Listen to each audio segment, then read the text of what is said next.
Call the meeting to order. Special meeting of the BCC on Friday, June 28th, 2024. Can we have a roll call? Yes, Mr. Chair. Commissioner Camila Bustamante. Present. Commissioner Justin Green. Here. Commissioner Anna Hamilton. I'm here too. Chair Hank Hughes. Sorry. Here. And I have approval of the agenda. Mr. Chair. In favor, say aye. Aye. Opposed? Okay. On to miscellaneous action items. Request approval of a letter, comments from the Board of County Commissioners to the environmental. Item that we discussed at the regular meeting on Tuesday.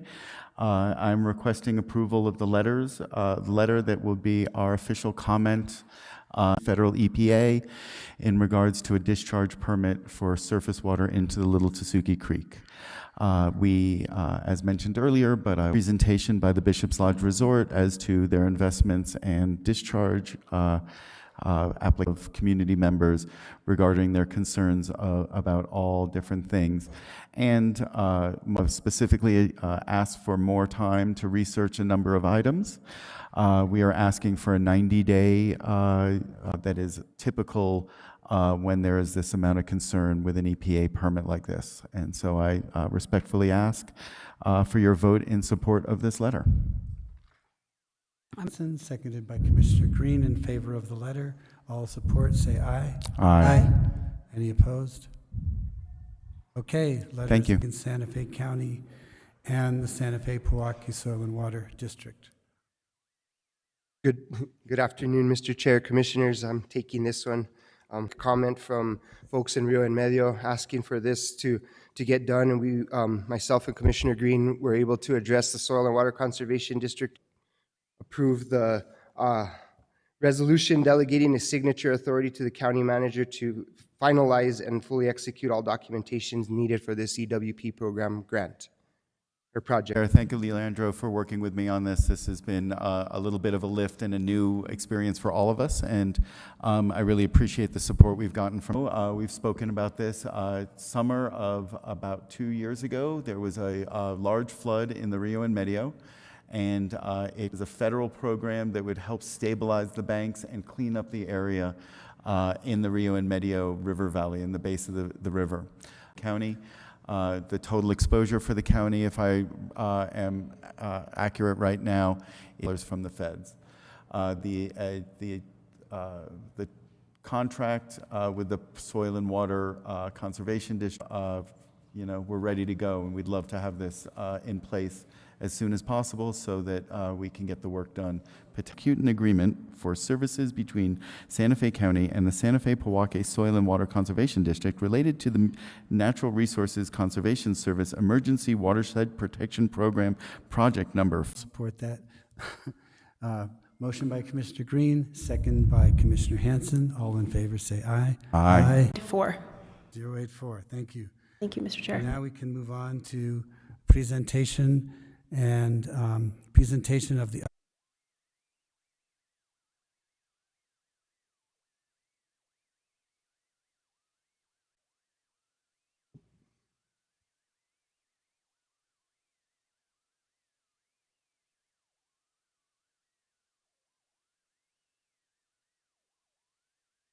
Mr. Chair, Commissioner.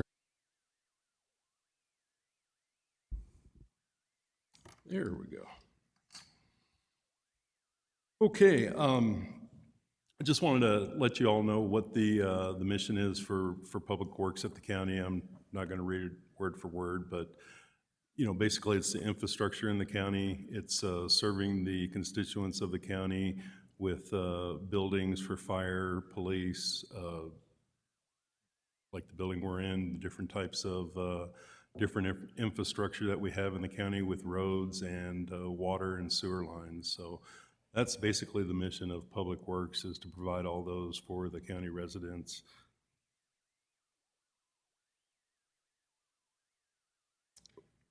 Some of the things that go into projects would be the planning and the design, the infrastructure that we're looking at, Once again, we have the senior community centers, fire stations, water supply, bridges, roads, sewer lines, new buildings, remodel of old buildings, parks, open space, behavioral health, medical, and sewage systems. So that's one of the big things that we get the direction, and then Public Works puts the plan into place to construct and procure the buildings or the work that needs to be done for roads or infrastructure. We go to procurement and purchase orders. That's once we have the funding approved by the county commission, then we go out for procurement. A lot of times that's either an RFP. Sometimes we use state price agreement depending on what type of project it is, or we use a cooperative buying service and piggyback off of their contracts. Once again, we do the construction project management. We oversee all the construction from inception to closeout. To do the inspection and compliance, so we have, a lot of times we have local, state, and federal regulations. If it's in a flood zone, of course, we have to deal with FEMA. A lot of the new projects that we put in, trails, things like that, we're looking at environmental issues, so we have to do pedestrian surveys for ARC sites. We do it also for the different type of animals that are out there to see if there's any endangered species, something like that, that we have to mitigate before we can do a county project. Budgeting and finance. One of the big things is we look at the budget of what's presented to us, what's been approved by the county commission. We try and get the project within that budget. One of the big things is costs have really went up. A lot of the projects that we've inherited were funded several years ago, some of them pre-COVID. So we do run into some funding problems every once in a while, but we do our best to try and bring it in under budget. Another item we do is the community relations. When it's a bigger project out in the field, new buildings, something that's going to affect the community, we have community meetings. We meet with all the constituents in the area when they have concerns that they bring up that the county didn't look at originally, we try and incorporate those into the project. The last one, the environmental management, I kind of touched on that, but that's a big one that we have to deal with the state and the federal officials, and that's one of the big things moving forward with a lot of projects because there are a lot more regulations nowadays. Okay. Administrative and support services. All the project managers, they keep detailed records of purchases, construction, what's going on, where we are in design, where we are going out for procurement for construction. So that's one of the big things that Public Works does also. The technical support and innovation, we work with other departments to bring in whatever their needs are for tech. Like on the RECC, that was a big issue with the dispatch centers and the computers and the type of things that they need. So once again, we have to work with a lot of different entities to come up with the correct design and procurement for their needs.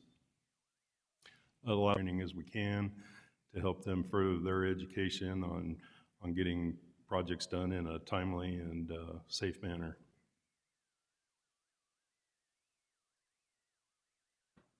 The projects that we have that are in Public Works, one of the big things is the funding that comes from the BCC, and I just put down, we have the general fund, we use road funds, hold harmless GRT, capital outlay GRT, fire funds, if it's for the fire stations, obviously, renewable energy, sustainability, they receive a lot of grants that we're able to use for buildings, for putting in solar, different things like that. We get a lot of state-specific appropriations, and some of those come, they come directly to the county, but a lot of them have been requested by different entities outside of the county, and we basically become the fiscal agent and do the work for them for that. If it's the voters, the projects are identified, and then the voters vote on that, and then we take that, the funds that are received from that to complete a project.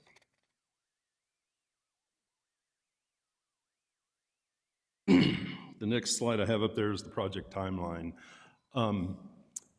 we've been working on this one lately to give a better idea to the commissioners and to other elected officials and other department directors what exactly a timeline is for a project. A lot of times if we do a design bid build, we're probably looking at, I mean, if it's really speedy, we're looking at an 8-month process just for the two procurements, one for design and one for construction. And that's not counting the time that we're going to take for design and then the time we're going to take for construction. So a lot of times if it's design, bid, build, we're almost looking at a minimum of 2 years for inception of the project when we start it to when we hand over the keys to the new residents of the building, or if it's a remodel, something like that. But that's one of the things that, you know, and it's state law, and that's what we have to go by. But if we could do it any quicker, we would, but we're constrained with state procurement law, so that's it. I have a few slides here for some of the bigger projects we're working on. The Abaddon Lopez Senior Center, that'll be getting kicked off middle of next month in July with the demolition of the old building, and then we'll start the new one. That's about a $5.1 million project that we're working on. Next, General Goodwin, we're in procurement right now for the redesign of that road, and we're looking at about a $6.5 million budget for the General Goodwin design and reconstruction. Agua Fria wastewater, right now, we are about to begin, I believe it'll be next month, we have the bidder for the next 4 sewer lines out there. We are under contract now with the designers to design the next 12 sewer system lines out there, and then we will phase those in as funds come in. We'll know a little bit better what it's going to cost moving forward to put the rest of those 12 lines in and complete that for Agua Fria. Los Pinos, that is a low water crossing that we have a bridge design on. That's about a $3 million project right now at this time, and design is being completed for that, and then we will go out for construction. Arroyo Hondo Trail, segment 2 and 3, we went out for bid for that. Bids came in a little bit more than what we wanted. We're looking for other funding for that, but we are basically ready to begin construction on the Arroyo Hondo Trail segments 2 and 3. And that's right now about a $3.8 million project. You know, that's minus the design costs that we had and other expenses. On the RECC, that project budget was about 8.7. That building is completed. They're using it now. We should be having a ribbon cutting there pretty quick to officially open up the building, and we will keep you posted. Cerrillo Senior Center, Community Center, and Turquoise Trail Fire Station 3, that is probably at about 65 to 70% complete right now. Those pictures that you're seeing were just from a couple weeks ago. We are installing the doors in the fire station now, and the windows will be going in all next week, and then they will start the stuccoing of the building. And once again, that's about a $5 million project. Merrill Park water line, we're going to tie into the city water line over there on South Meadows. We'll have a agreement with the city to wheel water over. We did find out that there is a new development going in there, so they will be sharing the cost and reimbursing the county for installing the water line over towards their property. So that will relieve some of our liability on bringing that over to Romero Park, the Nancy Rodriguez, and the clinic that's over there. It will also supply the fire station and the training center over there. The Chupadero water system improvements, the new line has been put in. The building that you see there right next to the well, that has the uranium removal units in it, which is shown up in the top right corner of the photo. That was a pretty big project to get in there, pretty high tech. The company out of Denver that makes that machinery, they've come down, they've certified it, everything's working out there, and that is now pumping water in to blend into the Chupadero Mutual Domestic System. Santa Fe Greenway River Trail. Right now, we have went out for bid for that. Bids came in a little higher once again than what we were expecting with some of our ad alternates on there. Right now, we have about a $10 million budget for that project, and we're looking to do some value engineering on some of the landscaping and different things to try and bring the cost down on that to move forward with the contractor that was the low bidder. El Rancho ADA improvements, that is the new kitchenette that's in there in the middle shot. We put in new ramps there with railings. There's a new ramp going down to the basketball court to make it ADA accessible. And that project was about $700,000, but we're wrapping that up right now so we can get El Rancho back online before we start the demolition for the Abaddon Lopez. Northeast Southeast, as we know, that's about a $23 million project. We opened up Dinosaur yesterday off of Roundabout 1, so all of Rabbit and Dinosaur is now open. There will be no further detours or closures on that project. We're looking pretty good on getting Falcon Way paved. It's about 80% paved right now. They need to do a second lift on a portion of it. Avenida del Sur is complete with both lifts. The CBC box units that you see in the top right, they're installing railings on both sides of that for the trail to go over it. So we are getting really close on the completion of the Northeast Southeast.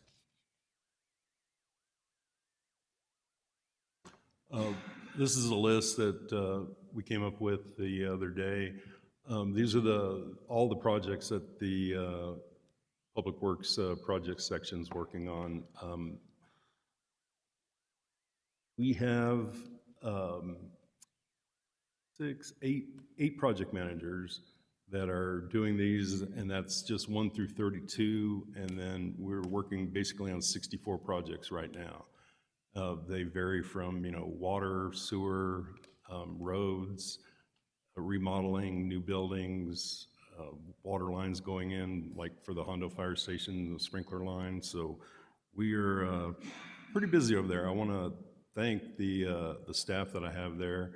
We put together a pretty good team of project managers and inspectors that have really stepped up.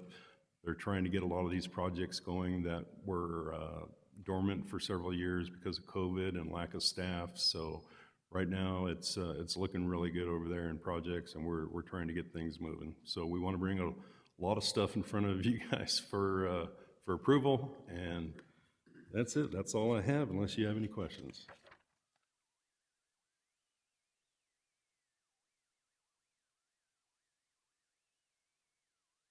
Commissioner Green, questions? Thank you very much, Mr. Chair. Thank you, Kurt. A question, I see item number 54, Hyde Park Estates water line. I know the other day we approved an improvement or repaving of Camino Lisa, which is in Hyde Park Estates. Correct. Is there a chance to put in that water line before we repave that? The Hyde Park, the water line, Estates water line is not going in on that road. This was some of the stuff over further to the, I guess you would call it the kind of the southeast side of the project. It was coming off the Cañoncito, El Dorado area. Okay, thank you very much. Commissioner Hanson. Thank you. Thank you, Kurt, for the good overview. And it looks like you guys have been incredibly busy. I have just a couple questions. When do you think we can start on the Santa Fe Greenway?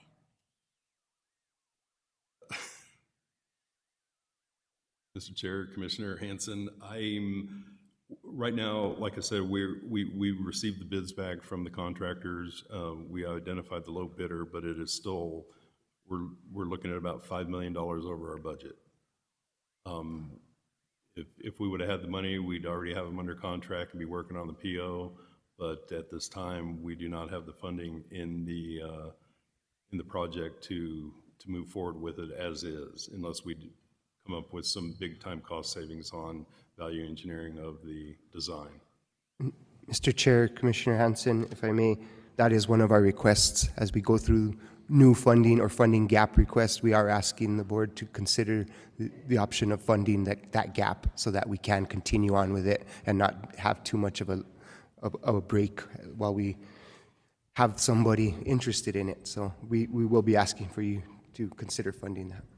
I appreciate that very much. The constituents, both in the city and the county, are really looking forward to that connection because it will then add a tremendous length, actually, to, it'll take us all the way to Romero Park, which is adding a lot of miles, so to speak, for people to get into town and ride on their bike. So I appreciate that. Then I also saw, I think it's 36, northeast, southeast art on Richards. What does that exactly mean? That, Chairman Hughes, Commissioner Hanson, that is, we are working, excuse me, we're working on a agreement right now. It is in the attorney's office looking at art on loan. We have the community college that has agreed to put art in the roundabouts on the new northeast-southeast corridor, but they want assurance for, like insurance, if they're damaged, different things like that. The county has never had a policy for art on loan or really moving forward with an art commission type thing or an arts in public place. And so we have one of our project managers now, Rod Lambert, who came over from the city, and he's very familiar with a lot of this art information. So he's been heading that up, and he wrote up basically a contract, and like I said, it's with legal right now for them to review, and then we can move forward with placing art that is created by the community college in these roundabouts. I think that's great. Right, and the beauty of it is we can change it every year, where it's not going to be just where we go out and buy a $100,000 statue and it's there forever. This way we can get rotating type things in there. This will include roundabouts on the southeast and northeast, not just on Richards, like on Falcon Way. Oh, yes, yeah. No, we're trying to do it for each roundabout out there. Okay, that's, I mean, it'll be various different types of art, but we want it for every roundabout that's in the new design and the new construction out there. that would be great. Many, many years ago, the tree with the ravens on it that was done, I worked for Oshara, and we put that there. And the plaza at Oshara also has art in it. And so I think that's a really good addition. I hope that we will set a good example, that the city will recognize how important it is to have art in the roundabouts also, something I have advocated for many, many years. So I am happy to see that. Thank you for explaining. I appreciate it very much. Let's see if there's anything else I have a question on that was,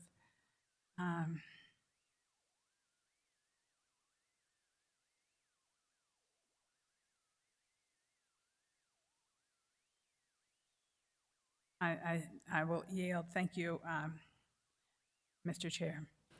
Commissioner Hamilton, got a comment? No? Oh.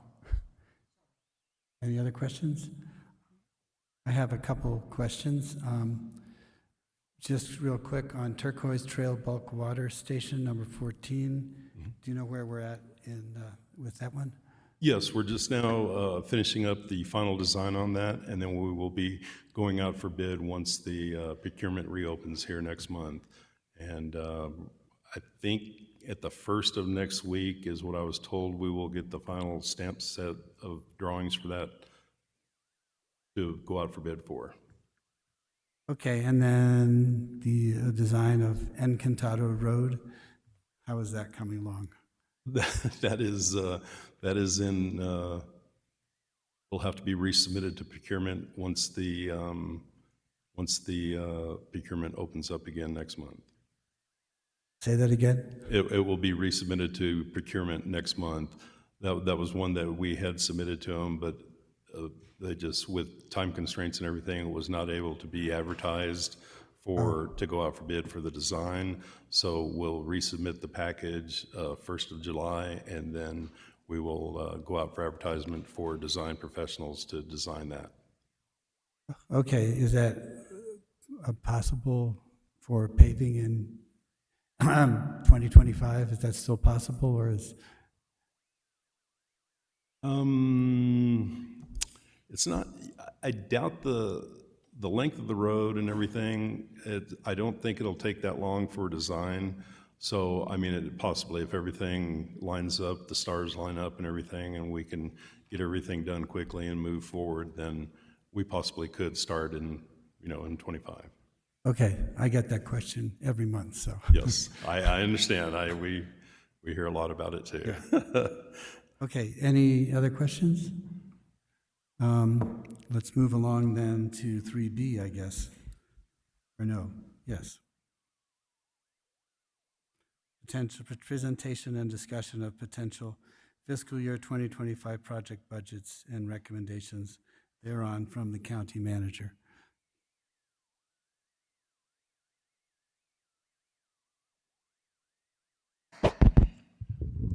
Thank you, Mr. Chair. I'm really just going to be managing the exhibits for the most part. Leandro and Brian are going to lead the discussion relative to proposed new projects, as well as gap funding and maintenance projects.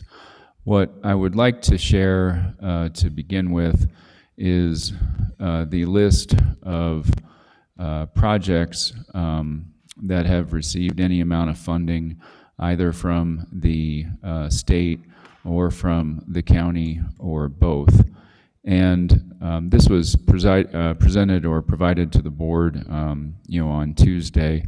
Staff can answer any questions relative to any particular project, but the thing that I wanted to highlight relative to the progress that was described by Kurt and visually depicted in some of the pictures is really on the bottom line here.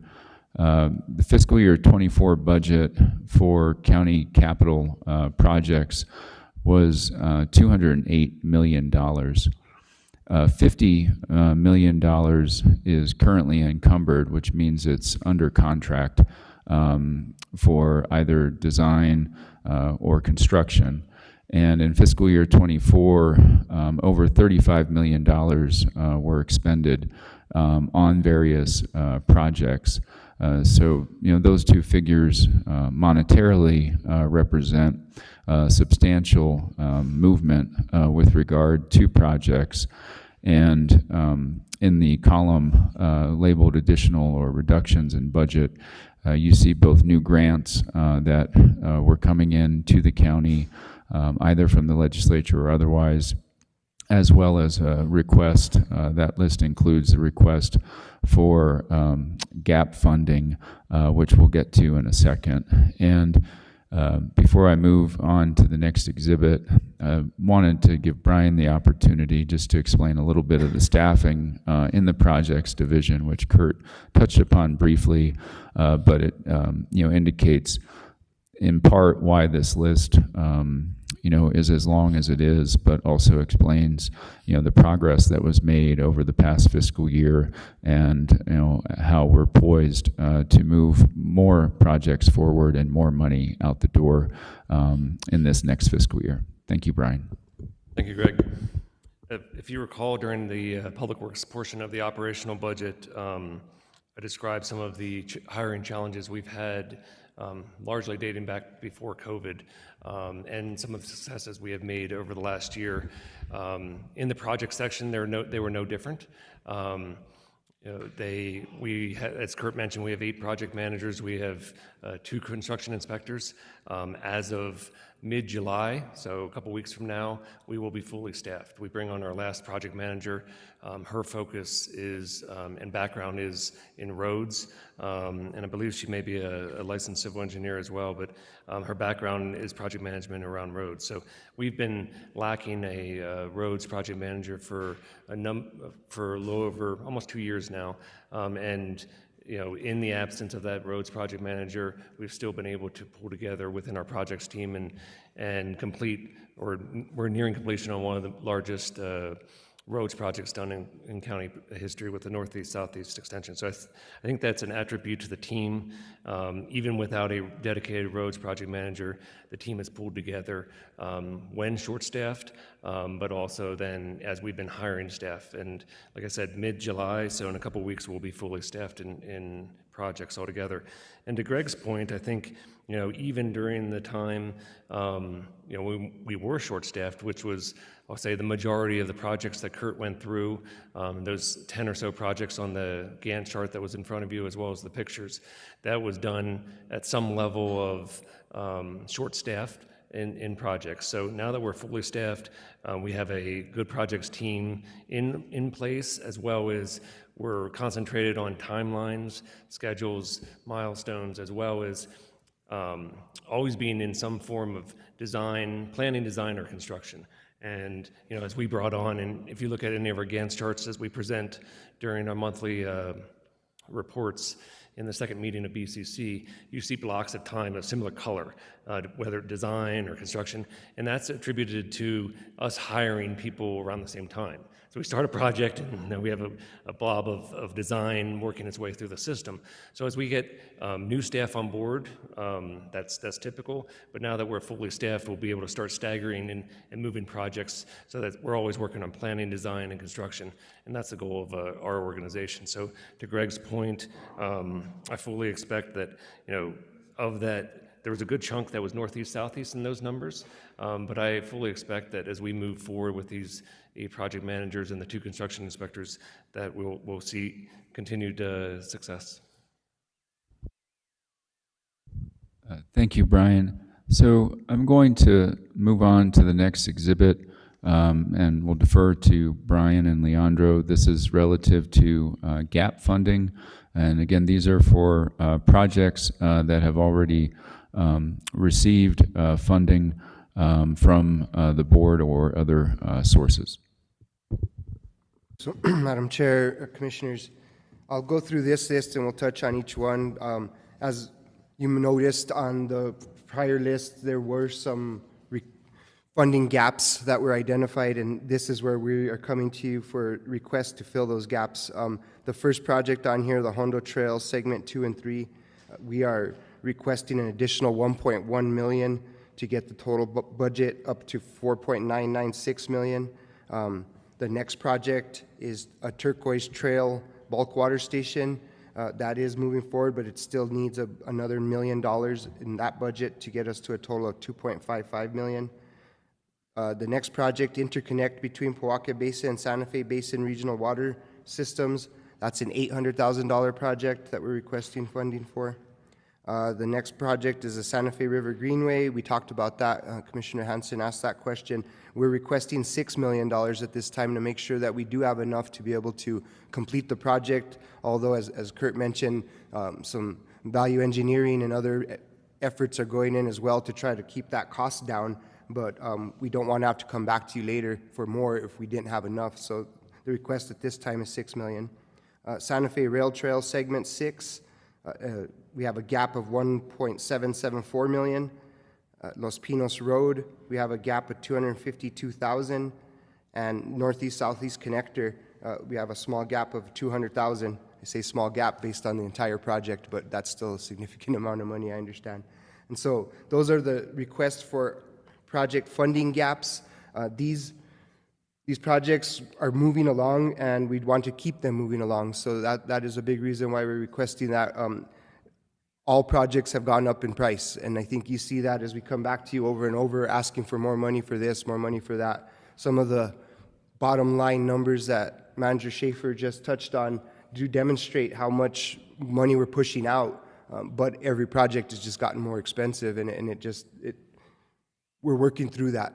And I also, just before I get into the next exhibit, wanted to also thank staff. I heard Kurt thank his staff. I also want to thank the leadership team at Public Works for working through those staffing shortages, working to bring on new folks and get those new team members ready to continue to work and get the rest of this long list of an Exhibit B done. There's still about $140 million attached to projects that we need to complete, and so we're really excited that we now have a full team to get that done. So, right. Mr. Chair and Commissioners, if I could just add to what Leandro said, as he said, it's cost upticks, but also just, examples on Hondo Trail segment number 2 and 3. That is for contingency funding, as well as we're working in partnership with DOT, and we're required to have a full-time on-site construction manager inspector. That's the reason for that request. Turquoise Trail Water Station, bulk water station, we extended that down to the Turquoise Trail Fire Station because we thought that was a better location for it, so that's the reason for that request. Pojoaque Basin Interconnect, that's for planning and design. On another sheet, I believe we'll talk about the construction side of that, but that project, the planning and design of that, as well as the construction, is instrumental to the success of Amit and the water system. And as you heard, I think at BCC on Tuesday, Greg, and some of the comments and feedback, that we're trying to bring in-house the design and planning and get ourselves teed up for whether it be funding requests for construction, but we're trying to take on that responsibility so that when we go for construction, we have the ability to look for different funding sources, whether it's internal, whether it be bond, whether it be state or federal funding. River Greenway, we talked about that one already. The Rail Trail Segment 6 is the last push of money for construction to get the Rail Trail Segment 6 to 285. So that's a good stretch. The next phase or phases, depending on the I'll call it the cost, probably big cost basis, is to get under 285 and then get down to Lamy, and that would be the last push for that. Los Pinos Road, that's some gap funding to get to the high end of the engineer's estimate. So those are just, it's cost upticks, but I also wanted to share that, these are not unnecessary requests. These are requests because we've made what we believe are good decisions to extend a water line farther to get to Turquoise Trail, to get more to the customers. Hondo Segment 2 and 3 want to make sure that we're working with DOT in good faith and making sure that we deliver a high quality project. Those types of things that, it's cost upticks, but then we're also doing some value engineering and making sure that we're providing a good product for the community. So I just wanted to add that to what Leandro said.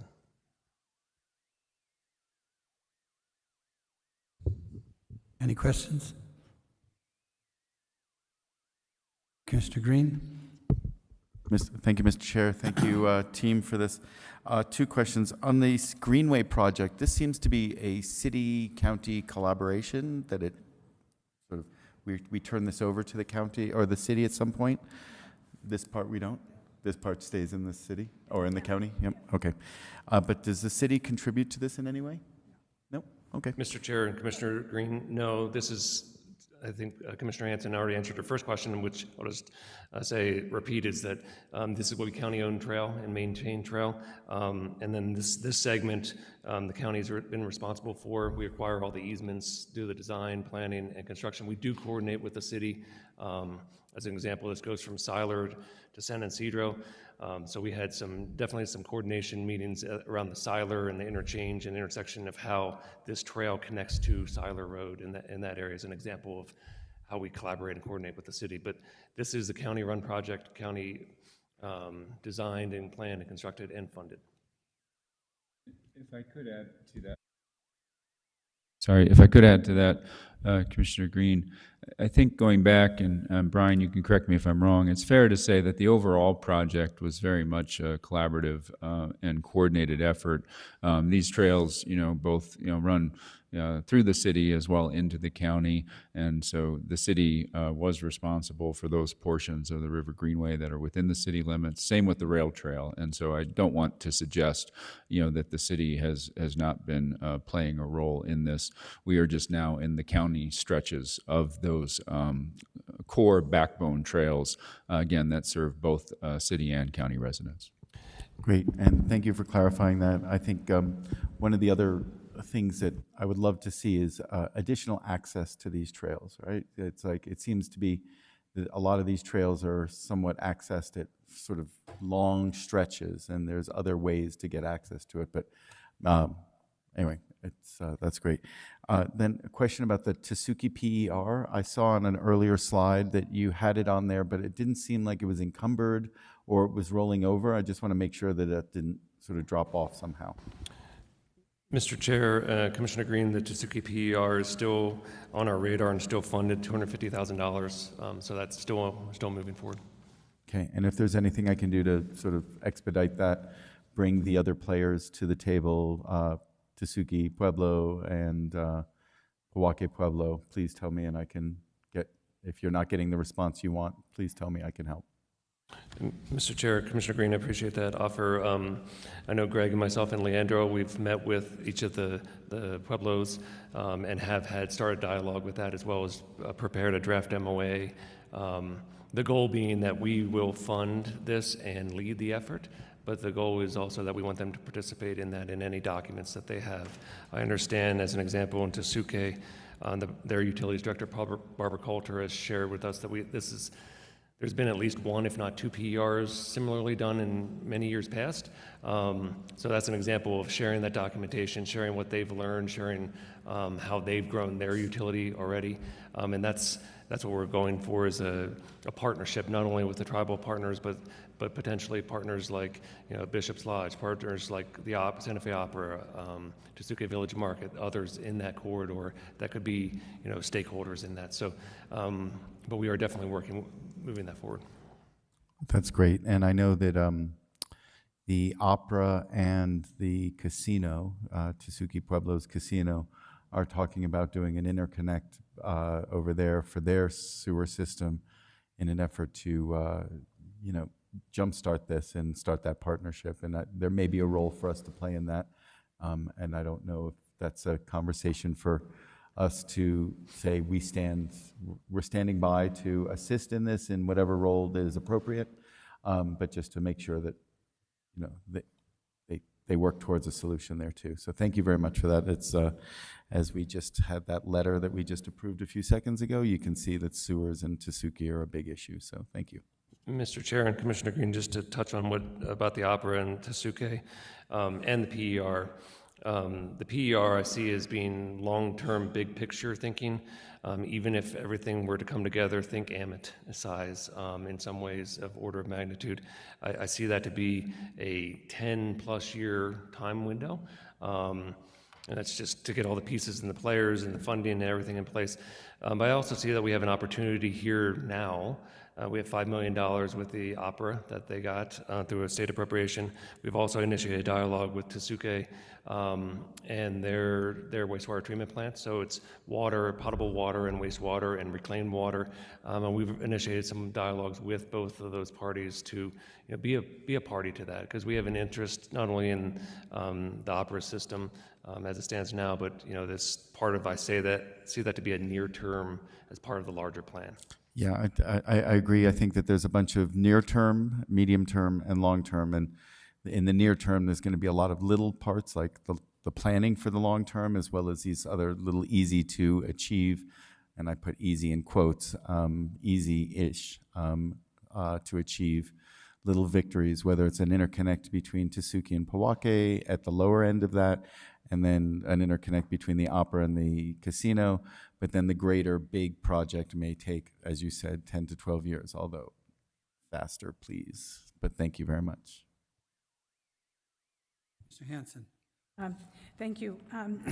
On that point, that Commissioner Green brought up about connections to the river trail, one of the ones that the village and people have asked for consistently is a bridge from Henry Lynch over the River Trail.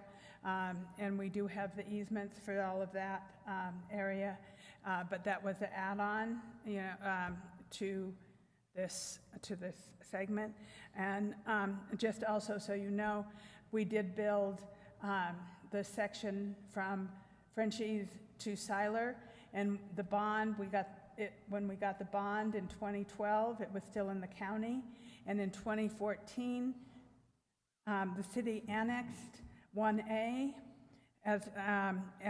but we had the bond money, so we continued to build that segment of the River Trail, and then that is why it was turned over to the city.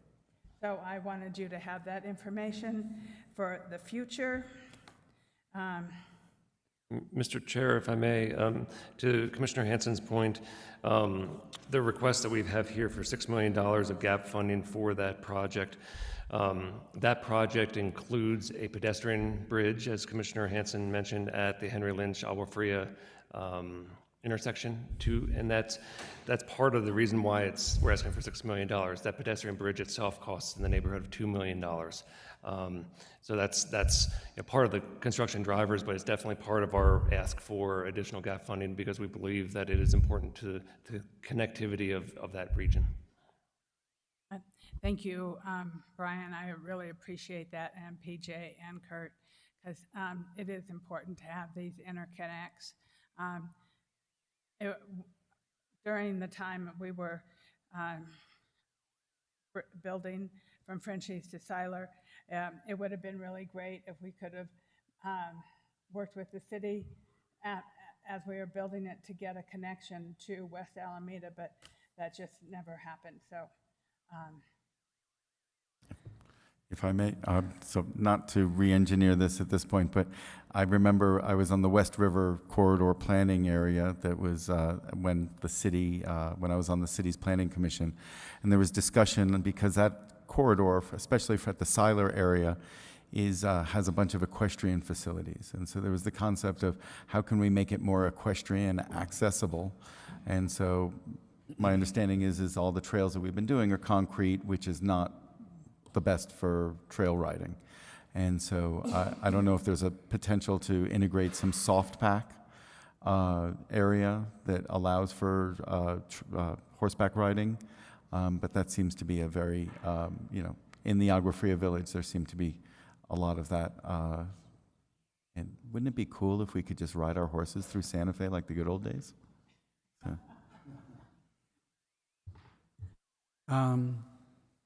Other questions from this side? I have one question similar to the question about the Greenway, the Santa Fe Rail Trail Segment 6. Why does the budget increase so much on that one? Mr. Chair, that project, the gap funding on that is to get construction costs, as I said earlier, to get the construction to 285.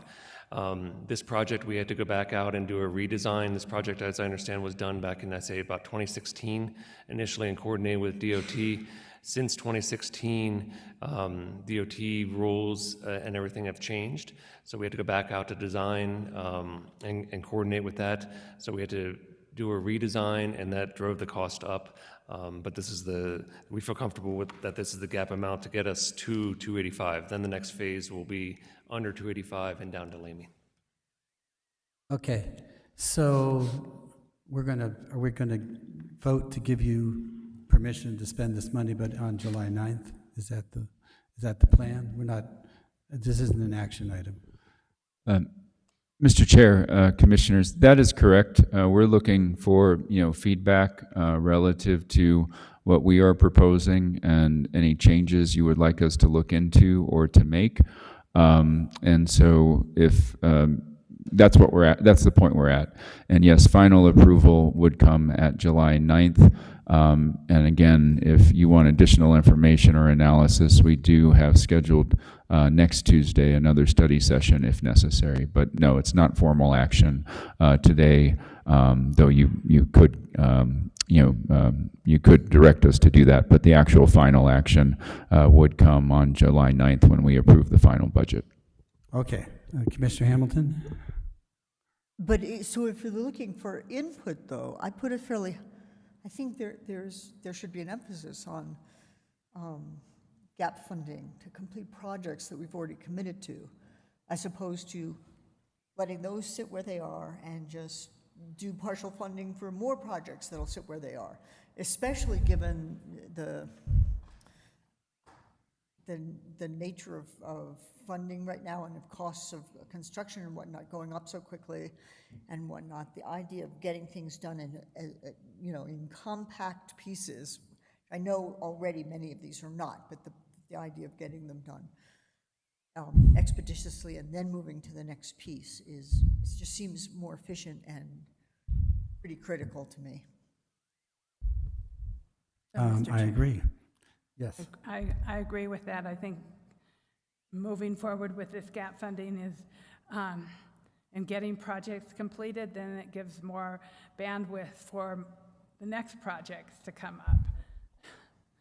So, thank you. Mr. Green? So I agree with that, but I want to add one caveat, is the looking forward aspect to this. Like, as we have federal infrastructure money coming or available right now, and the potential for that never to happen in our lifetimes, that we need to look at the pools of money, whether it's for sewer projects or whether it's for road projects or bridges or broadband or whatever it is. We need to really assess and make sure that we are, quote, shovel ready. And so a lot of that is the first $200,000, $300,000, $400,000 that is put forward to get things to show that we're invested in it, but knowing that the rest of it is going to come from federal sources and that they were ready to apply for grants. And so I would hope that we have a list of, you know, all of those projects that are in the out years, and that we could look at, since we do seem to have a little bit of excess money, at how we could cycle through some of those PERs and get some of these projects ready so that we don't miss this funding opportunity from federal grants. Mr. Chair. Mr. Hamilton? In response to that, I totally get it, and I agree. One of the good things we can do for ourselves is to make sure we're positioned for taking advantage of federal support.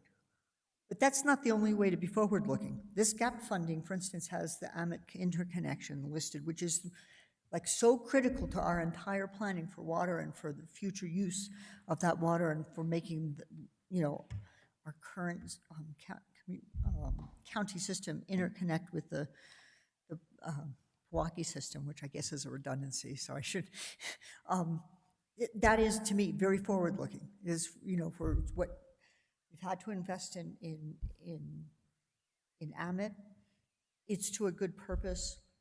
That planning is what led to this. So some of this gap funding is not just sweeping old projects out of the way, it's at all. And so, and similarly, I think some of the other capital planning recognizes that and is looking forward. And at some point, you run out of capacity to do things. So like we should always be looking forward. I mean, it's a good point for the things that we know we're gonna need for sewage and water and other infrastructure. We definitely should be planning and making strategic use of the ability to design some now so we can get funding. I totally agree. Yeah. I agree. I have 2 points to that. One, some of my constituents are not so thrilled about the interconnect, and I get it from a regional and a collaborative effort for the whole county, but there is some controversy in that in my district. So, but There's always controversy, well, but that's it's water for that basin, and there has to be some discussion about that. And There maybe it's has just been. A some huge people. amount. Just saying, I'm Yeah, just I pointing got you. out. Yeah, We've had that discussion for the last 7 years. we need to discuss more with the community, because people in the community seem to have a lot of misinformation about They it. and have so, yeah, so- misinformation. But additionally, I agree, let's get these projects done, let's move those on. But I would love to know what projects we want to get, quote, shovel ready, so that we can apply for them, so we don't quite have, get left when a notice of funding opportunity comes forward. We don't have an answer like, we're not ready for that. We should be ready for everything that the federal infrastructure bills that have, that relate to us. We should try to figure out how we can get as ready as possible for those, and I would encourage us to do that. One day, somebody's going to feed this response back to me, but even logic must give way to physics. There will be a point at which it is not feasible to be ready for everything because we will not have anticipated it yet. It will not have come up to the point of rising above other priorities. I mean, there are some practical limitations to what you're suggesting. Of course, of course. Okay. But we know, based on our 25-year plan or 10-year plan, kind of what's out there, so. But that doesn't mean we can plan every single one of them with staffing and whatnot. Okay, Mr. Bustamante, did you have a comment? I do have a comment. I appreciate that in the interest, and I couldn't agree more. To be shovel-ready for everything isn't necessarily realistic, though we do know those issues that have been up front. And what that takes us to are those things that just haven't been completed. And I'm going to sound like I'm totally off my rocker here, but I literally had someone walk up to me and say, "You asked people what happened to the district attorney's office." And it was in light of, and I know nothing about the district attorney's office and the project or what hasn't been finished yet. So I apologize, but it's the kind of question that I was asked. Maybe you do. I would assume you would, right? It's that type of thing that if we have things that have been put off or we knew something was going to happen, but to have someone from staff stop me in the hall and say, "Look, just figure out what's happened with the district attorney's office," I'm putting that out today. I'm grateful for the, what do we need to finish up? What needs to happen to get those things done? Shovel ready with little vetting, but we want to be quick about it that people kind of look at the forever. But the bottom line is, what can we do to finish what we've been working on, what's been planned and where we're going? Not by losing sight I of. suspect the next part of the presentation is going to be about what new things we want to consider, so. Also note that on the longer list of projects, which many of those projects are at the plan and design phase. So we are in fact moving sources as we move forward to get to the point at which construction costs have been firmed up. And so I do want to emphasize that non-specific funds specifically to do preliminary engineering reports on project ideas that came. Thank you for clarifying that. You're welcome. And I know this isn't the time or the place to discuss necessarily the Pewaukee. The Crescent Regional Water System is needed in the basin. It has to be used in the basin. And so I don't want any individual who lives in the Pewaukee Basin to think that this would be a permanent diversion. Act is critical for water quality as well as the sustainability of the system and the fact that it would provide a backup supply to that system.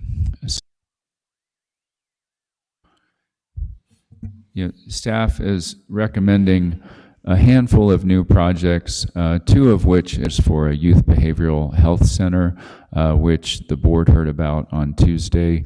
That's an estimate. The cost, again, that was the estimate for construction or remodeling.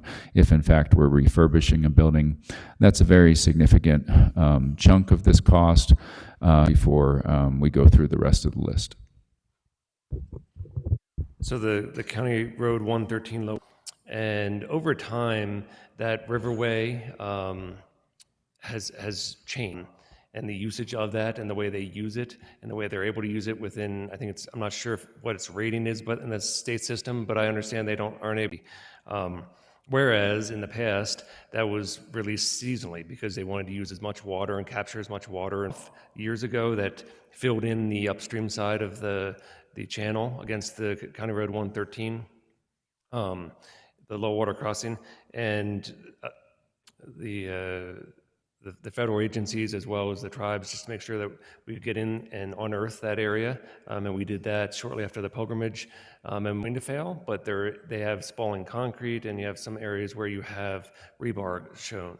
The belief is that a good investment here would be to have an engineering analysis done, a box culvert type bridge, could be a low water crossing like farther downstream across 109, there's a lower water crossing. $1 million is to get a structure in place that is drivable and allows the water to pass underneath the travelway, keep it out, keep it so that the ingress and egress during all weather seasons, as well as Nambe, and they manage their water in that river channel. And similar to what Greg said about the Behavioral Health Center, this is an estimate that we got from a contractor looking at that has done some design and construction in this field and estimated based on the span. Again, it's nothing that's in risk of imminent failure, but we realize that the structure is in fact, getting close to it. Just touch upon briefly, your proactive attempts to inspect our bridges, countywide, given, challenges that our partners at DOT are facing relative to bridge inspectors and the like, so that we can give some context to the board in terms of your proactive efforts to identify those upcoming maintenance or replacement needs. Sure, thanks, Greg. So the county has never, as you're familiar, and you've heard me talk about LIDAR and our paved roads and our roads assessment system, that's an on-bias system.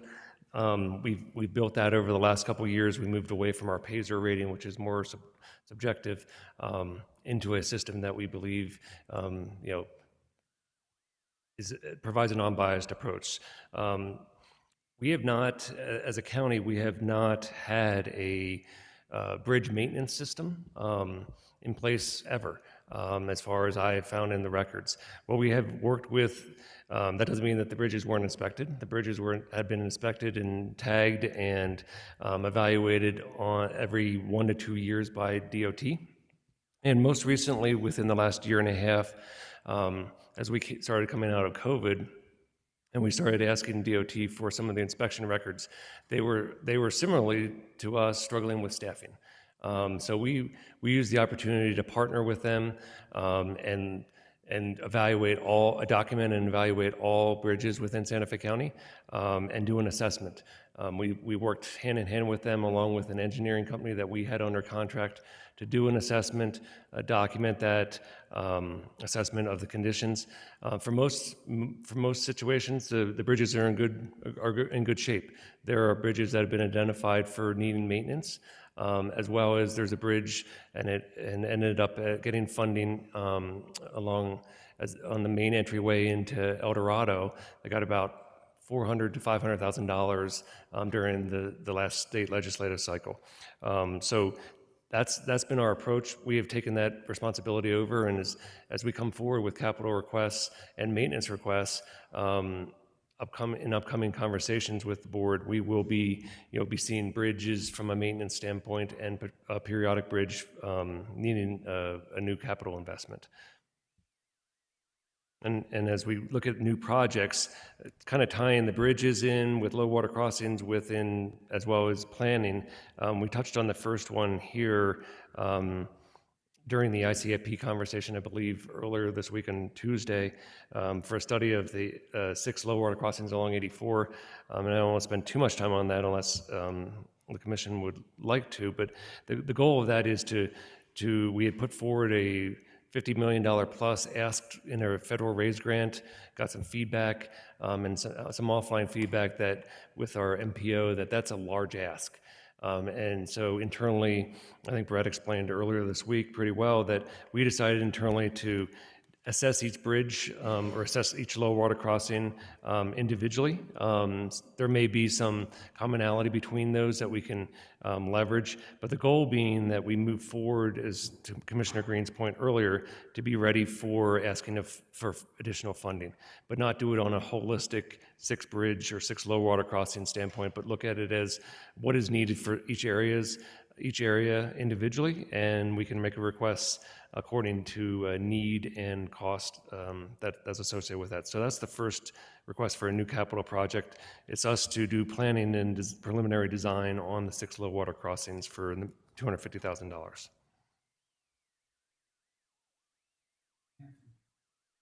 Mr. Hanson.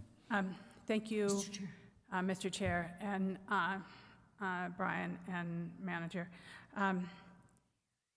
Last year in the legislature, we got $450,000 for San Ysidro Crossing to do a PER, and so I'm wondering why that's not on this list.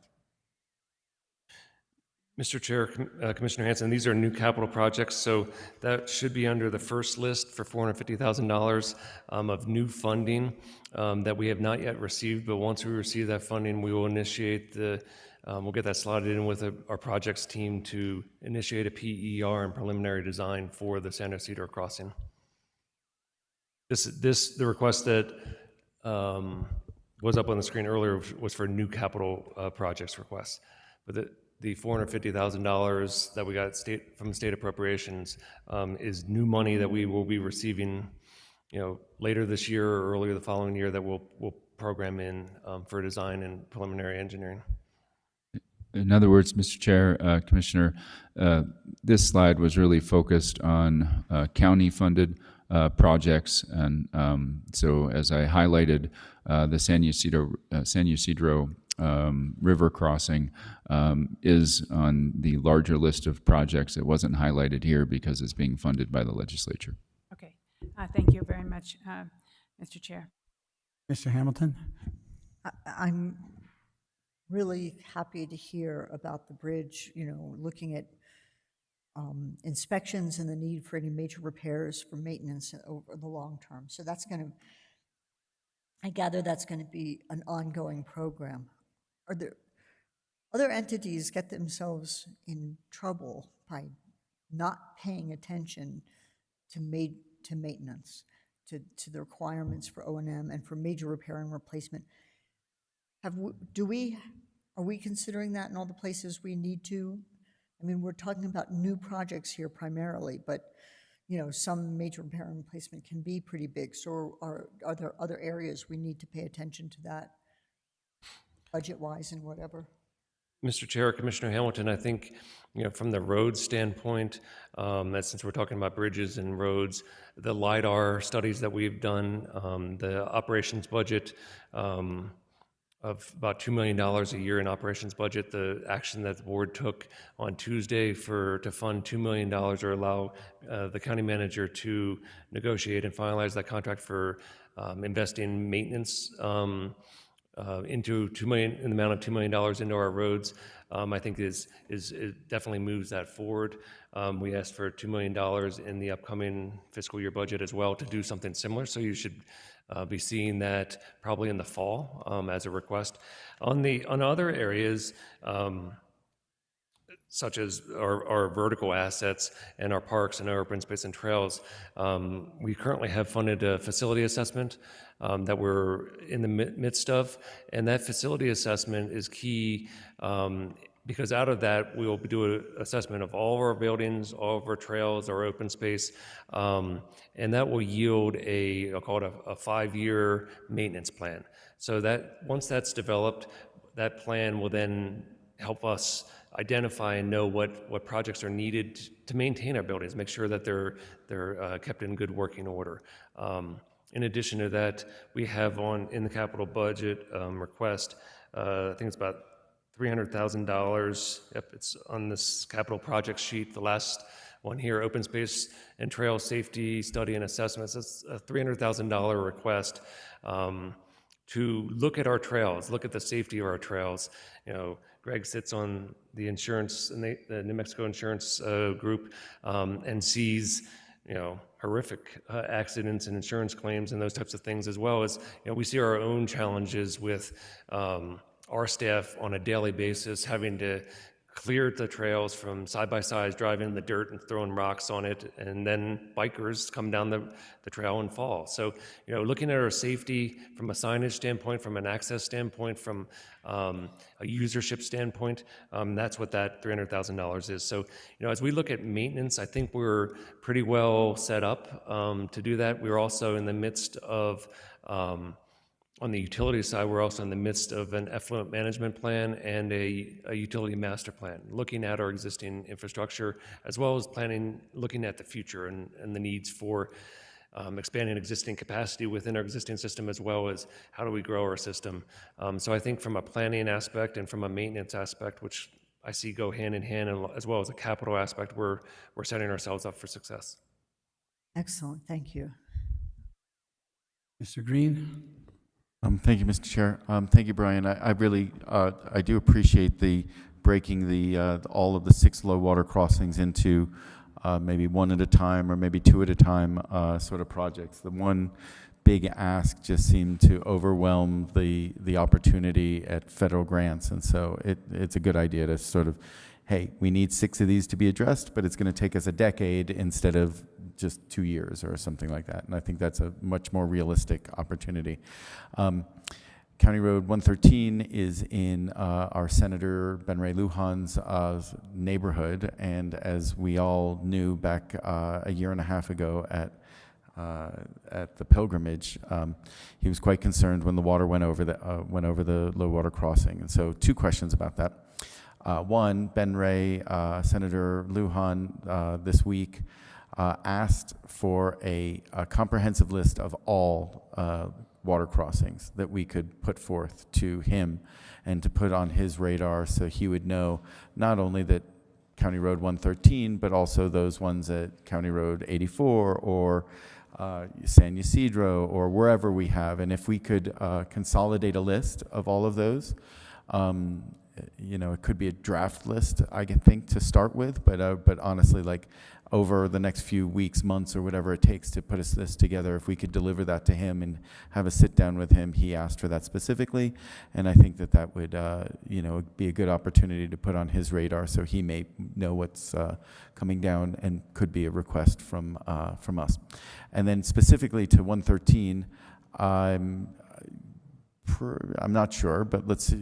My question is whatever design we do up there, are we going to design it in a way that sort of controls some of the silt and so make sure that the same problem that happened doesn't happen again, right? So just replacing it with the same design sort of could end up with, you know, another technically failing design. So I'm wondering if we make sure that upstream, whether it's bank stabilization, whether it's slowing down the water up above, so there's a way to get the silt and so it doesn't build up against the water crossing, that we look at designs that are a little more robust and resilient to these issues that have obviously just happened in the last few years and will probably happen again. Mr. Chair, Commissioner Green, yes, we will. The County Road 113 low water crossing will take that in consideration. Our temporary fix also took that into consideration by putting boulders in upstream temporarily to allow the river channel to work its way back. If you recall discussions during the time of the pilgrimage, you know, our concern was having to dredge out large sections of that river, and we were able to come up with a solution that didn't require that, though it may be temporary. But our, you know, the permanent fix will take that into consideration. And while we're on the topic of low water crossings, we have on the first capital projects sheet, we got a state appropriation for $100,000 for 84 at Arroyo del Rancho Road. That would be similar PER, preliminary design type thing, as well as Ojo de la Vaca, County Road 51. We have $2 million in bond funding that's in place now to help with the design. We need another $2 million, and that's for construction, we believe, as an estimate now. So we are working on our low water crossings already, but we can pull together a list. That's great. And having a list for Ben Ray would be wonderful to show what we're working on, you know, and everything sort of, and what we're going to need money for. So thank you very much for that. So, Mr. Chair, if we're ready, I'll continue on down the list on a couple more of the new capital project requests. The second one on the list, Turquoise Trail extension, is it's a project that would help serve the new affordable housing projects that are coming or that are being proposed for Highway 14. But this is also another good example, to Commissioner Green's point, of a project that potentially could be funded by DOT funding.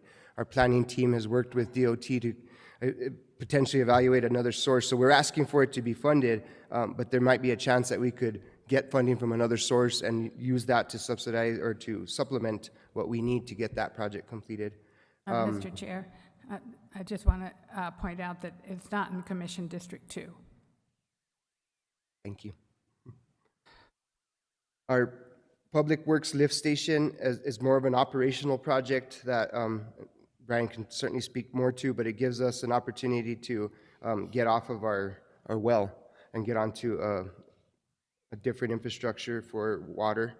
Similar, our Public Works Complex Trail, that's another support of our staff. It's an opportunity for us to provide a trail that staff could use to get some kind of exercise, get out of the building on their breaks or their lunch hour, and have a safe place to take a walk.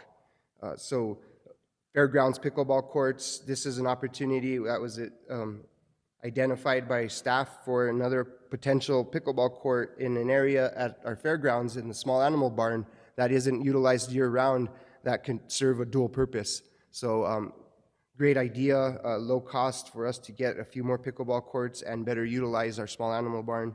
And then I think the rest of our projects have been talked about and mentioned. So to your point that was brought up earlier, and I just want to reiterate, we listen, and we're grateful that you give us the input you give us, but that is a big reason why we aren't asking for a whole lot of brand new capital projects this year. We really focused on our gap funding. The new projects we're bringing forward to you have a need, and they're a reason why we're suggesting them. But as we get into next exhibits, you'll see we're just as focused on maintenance to avoid having to do major new projects in the future.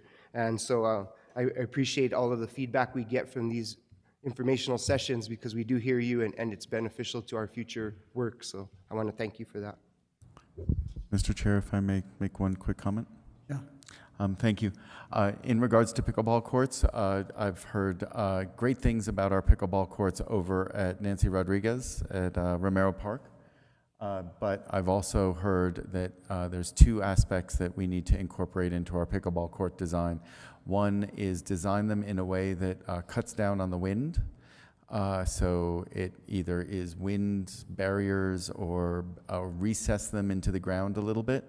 The second one is a shade structure. So I've spoken to the pickleball fanatics that use Fort Marcy excessively, and they say Fort Marcy is overcrowded because people prefer Fort Marcy, and even though that Romero Park is available, they say the sun and the wind over there make it less usable, and so people will prefer to go to Fort Marcy because there's shade and because there is it is built in a bowl, and so that could do with siting it or landscape design.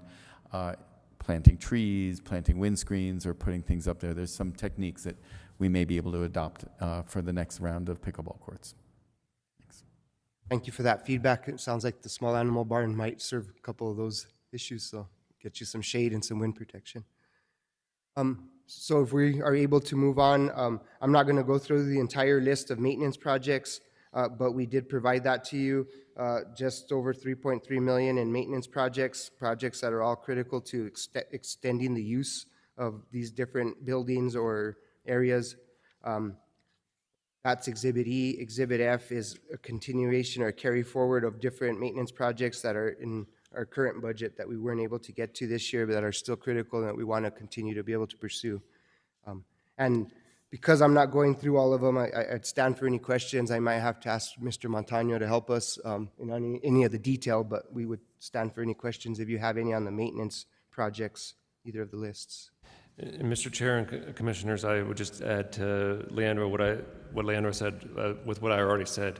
That we have a facility assessment that feeds some of this, but some of this is as things come up during the year, or we anticipate things, or access control as technology rolls out. That's what we're looking at, expanding and doing that under maintenance.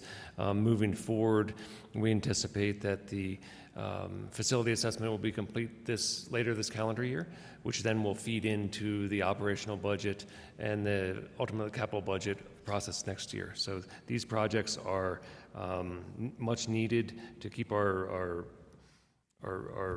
assets secure and safe, as well as add some technology to some of these centers. As you'll see, access control and video surveillance. During the operational budget a little bit over a year ago that was approved by BCC. You recall that the operations and maintenance of the community centers moved to Public Works, and very quickly we learned that, with the high usage of certain centers, Max Cole, La Cienega, Nancy Rodriguez, our staff is out there on evenings, nights, weekends, all the time. And so we're looking for access control at those facilities, as well as cameras and security to help protect those facilities. So it's maintenance, but then it's also making sure that we're staying up with technology and incorporating that into the way we maintain our facilities. So it's a multidiscipline list. Okay, any questions? Mr. Bustamante? Thank you. Can I assume that the stucco at the district attorney's is the extent of what needed to be done? Mr. Chair, Commissioner Bustamante, there's multiple projects going on at the district attorney's. Currently, the district attorney's office is being re-roofed. And we're in the process right now. We went out to bid for major HVAC type and control, those types of functions within the facility. We're right now negotiating with for a staging area in the parking lot next to the facility. That's instrumental in making sure that project moves forward. So the project's getting ready to come to you for consideration, but we're also working hand in hand with the how we get a staging area, and then the transition of the district attorney's office out of that area into another county facility. So that's in the works. We have the target of end of the calendar year to have that completed, and it's on a pretty tight time frame.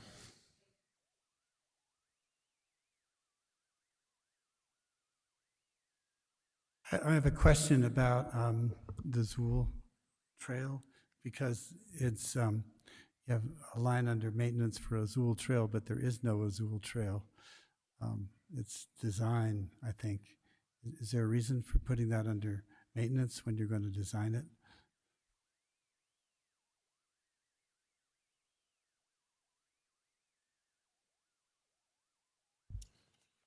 Mr. Chair, I don't know why that would be under maintenance. I believe that is state appropriation funds. Right. But just may have been looked over and put on this list accidentally. Okay.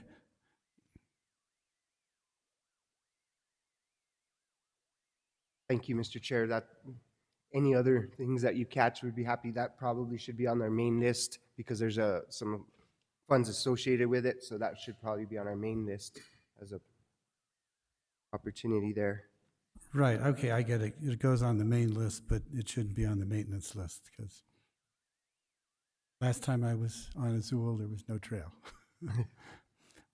Any other questions? So, great, if no more questions, we can move on to Exhibit G, which I'll go through briefly, but this essentially gives you a demonstration or a snapshot of our fund balances and all the different funds that the county has available for capital projects. Some of these funds may seem to still have a large fund balance, but they're very, it's specific to, like, for example, Fire Operations Fund. Those are only able to be used for our fire operations. There's restrictions on corrections, lodgers. And another point I'll make is this year we didn't have the luxury of last year where we had larger fund balances.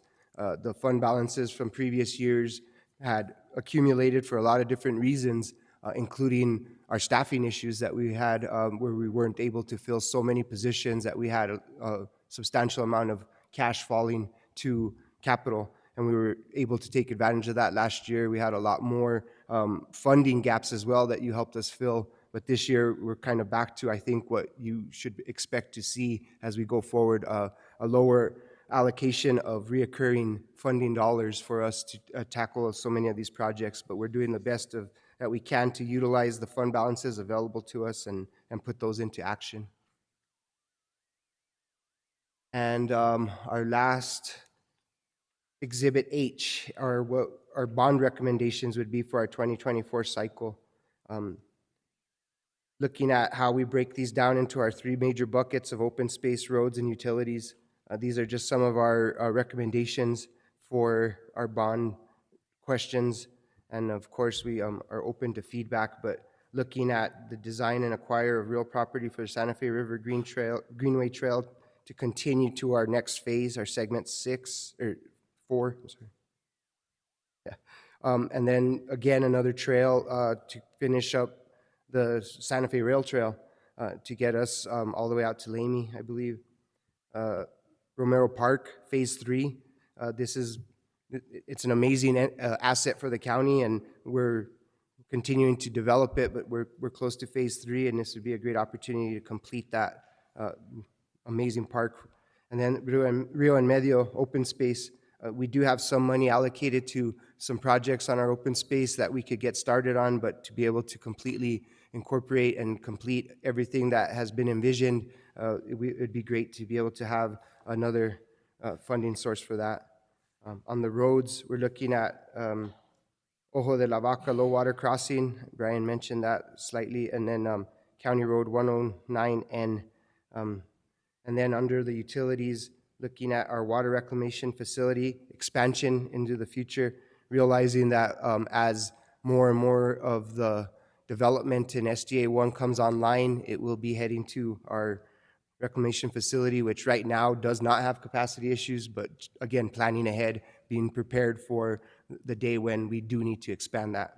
And then the last project is an idea that we've talked about in ways to help many of our mutual domestics around the county, but to try to complete a few of the projects that we have in partnership, and this is with Chupadero, to be able to potentially help them complete the infrastructure they need for us to take that over. So just some recommendations for our bonds with some of the background on how we got to the idea of putting those on, and I'll let the manager elaborate. Thank you, Leandro, Mr. Chair and Commissioners.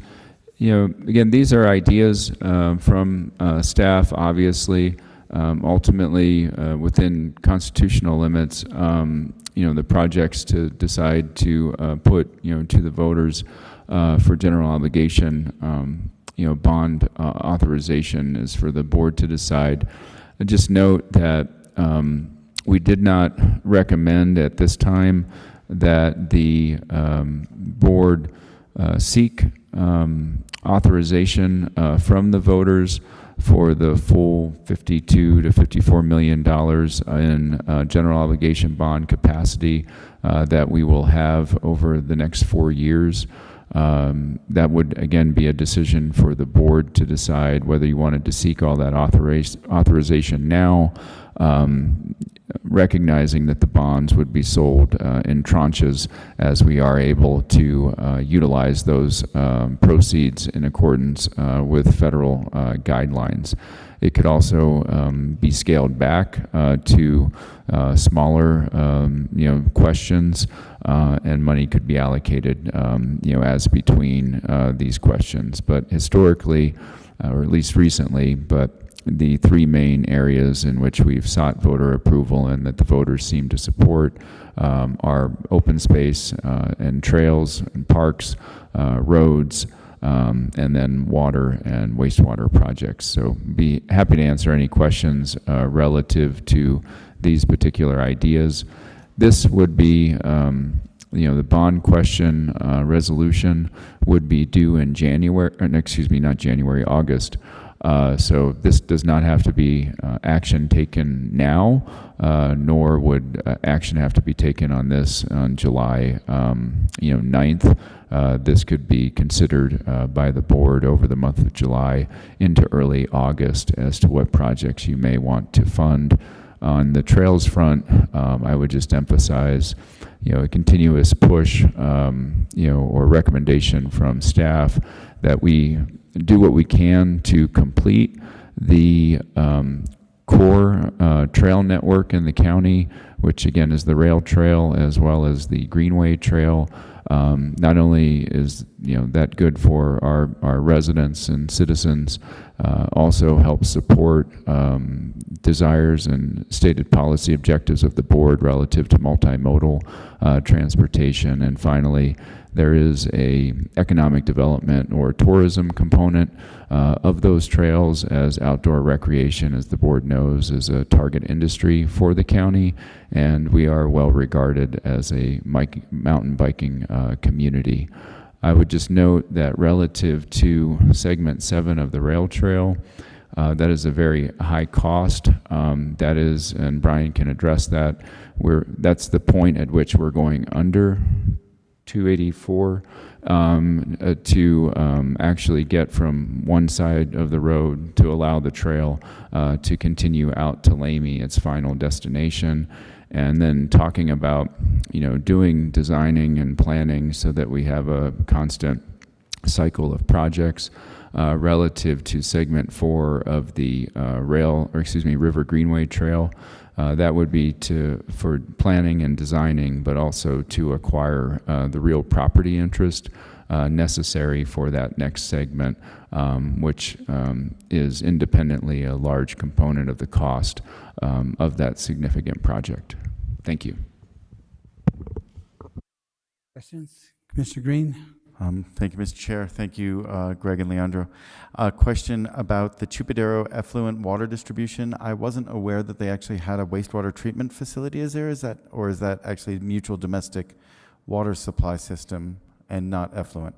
Yeah, I believe we need to get rid of the word effluent. Okay. It's just for the water distribution. Okay, wonderful. So Thank you very I much. caught that And- as I read it. Thank you. Yeah, you saw it too. Great. That's wonderful. And then in the case of the Rio and Medio, I'm super supportive of the project, but I would love to speak with Representative Andrea Romero, because this was one of her pet projects, and it would be great to get her to put some money in ICIP so we didn't have to depend purely on bonds to finance this. And so there's other uses up there that we could talk about in that area for sure, and would love to see if there's, take from one pot, put into another in that area in an effort to do that. Also, the folks up in Rio and Medio have some access concerns up there. So if we do work up in that open space, there are folks that are in the areas below there that are would like to talk about how access is managed and improved. Thank you. Thank you. And if I could just add to that, Mr. Chair, Commissioner Green, while in developing the bond questions, we have projects in mind. I would just note that ultimately voters approve bond questions, not bond projects, and so the questions are written in such a way that it's plan, design, construct, acquire for open space. So if there was a funding opportunity for Rio and Medio, either because we could get federal funds or state appropriations, we would be able to make that switch, just to make sure that I don't want there to be any impression that you're locked in then to these specific projects, or that you're guaranteeing that you're going to use the bond funding. Obviously, you don't want to appear to be doing a bait and switch, which we don't do, but the money is fungible in that regard. If you're able to complete the project with different funding, that frees up the bond proceeds for other projects. That's wonderful. And would a park be under an open space sort of project, or is that a different classification? I guess I just look at the rail trail, or Romero Park looks as an open space. So I know that the folks up in Espanola, the city of Espanola, has come to us asking for assistance in investing in a park in the north. And maybe there's an opportunity to discuss that and to help collaborate with them. Thank you. Mr. Hamilton? Sorry, I keep turning it on and off again, and on and off again. I just, not to become also a broken record, I just wanted to show support and thank you for the forward thinking for the water reclamation facility, because now is the time to start thinking about that, both in terms of its ongoing maintenance and its expansion. given the development that's in that area. So I think that's an important inclusion on this bond consideration. I was wondering, in terms of the open space, did you consult Coltpack? Because I know that they have a plan to suggest open space projects to us, and maybe even, a constant funding source. And so I don't know.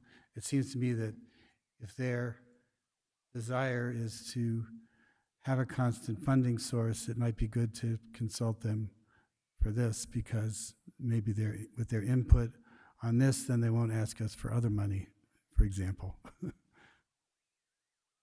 We haven't consulted Coltpack yet. Mr. Chair, we worked with Adeline, and I can't say yes, we went to Coltpack or not, but through her recommendations is how we developed some of these ideas. But I think that's a great idea, and it's certainly a step we wouldn't want to miss. Yeah, good. Any other questions? Mr. Chair, Oh, Commissioner Hanson. where are these two roads? CR 51, Ojo de la Vaca, low water crossing, and CR 109. 109 is in Powake, just northeast of the Nambe Road. I know that one. Mr. Chair and Commissioner Hanson, Commissioner Green is correct. 109 north is north of 503 and 285. 109 north kind of cuts off that corner between 285 and New Mexico 503. County Road 51 is the boundary line between Commission Districts 3 and 4. As you come off of 25 going north, and it drops down through a low water crossing. So we have two projects going on in Ojo de Vaca in the capital plan. One is a low water crossing. That's largely a one-way in, one-way out, similar to what we have in General Goodwin. Though I understand County Road 51 eventually pops out in Galisteo, and a lot of people don't drive that whole length. So we have the low water crossing, and then we have a paving project of the upper section of County Road 51, Ojo de Vaca. So is the proposal to build a bridge there? That's. I assume that you mean the water crossing where it goes over Galisteo River in Canoncito? Mr. Chair, that is correct. Is to look at that and the way right now it's a low water crossing. You drive through the water when the Galisteo River is flowing. And look at that, how that be handled. We would evaluate that, but most likely it would be a box culvert of some sort. Oh, okay. Anybody else? No? What else do you have for us? Mr. Chair, Commissioner, I believe that concludes our presentation for today. As always, we're open to feedback. If something comes up later on while you're thinking about it, by all means, feel free to reach out to us so we can try to incorporate your suggestions and feedback by the time we get to our main meeting on July 9th. And I guess the big question is, do we feel like we need another special meeting on Tuesday, or have we covered a lot of the questions that you have? That doesn't necessarily need to be answered now, but I think that's the other big question for you guys to walk away with, is if we really need to meet again. Well, I won't be here Tuesday, so, but the rest of you can meet if you want, but it doesn't sound like it, so. Thank you. Well, it wouldn't be the same, but it might be interesting. So I guess we are ready to adjourn. if I could just make an announcement, so we will proceed on the basis of preparing the final budget, given the presentation today. Again, the bond questions and projects, that's a different matter, but we did want to get that in front of the board now so you can begin thinking about it and get a sense of what we're thinking about relative to other big projects that are consistent with prior planning efforts as well as upcoming needs, but that will take place in August. And we'll note the cancellation of Tuesday's special study session. But if you are available, I would note, so that you're aware of it, that Congresswoman Leisure Fernandez is going to be at the Hakona Public Housing Community, Camino Jacobo, Public Housing Community on Tuesday at 4 p.m. In order to present to the county a symbolic check, I believe, for the congressionally designated funding that she has so, again, graciously, championed on behalf of our public housing communities over the last several years. So we'll send out a replacement invite for you so that you can attend that if you are able. Okay, and anybody know whether they're able to attend that meeting? I'll try to make it. Okay, it looks like we'll have a couple representatives. Well, you should all be free, right? Because we just canceled the special meeting. Yes. You too. No, I had prior plans.